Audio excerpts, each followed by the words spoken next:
Greetings. My name is Harshita Thapa and I'm the president of Interact Club of Children's Academy. And I'm here with Harshit Joshi, President-elect of Interact Club of Children's Academy. and we are here to give a very special invitation for our 12th installation ceremony.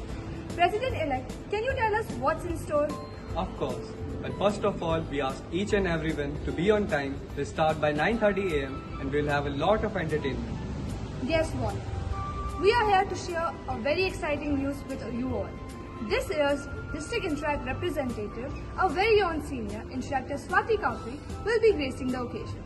In a 6-year-long journey as an interactor, Swati will showcase some tremendous skills and dedication towards society. So this is definitely an event you don't want to miss. So don't forget, August 12th, 9:30 a.m. sharp, 12th installation ceremony of Interact Club of Children's Academy at Swaroop Memorial Auditorium. We are looking forward to having you. It's going to be an amazing ceremony.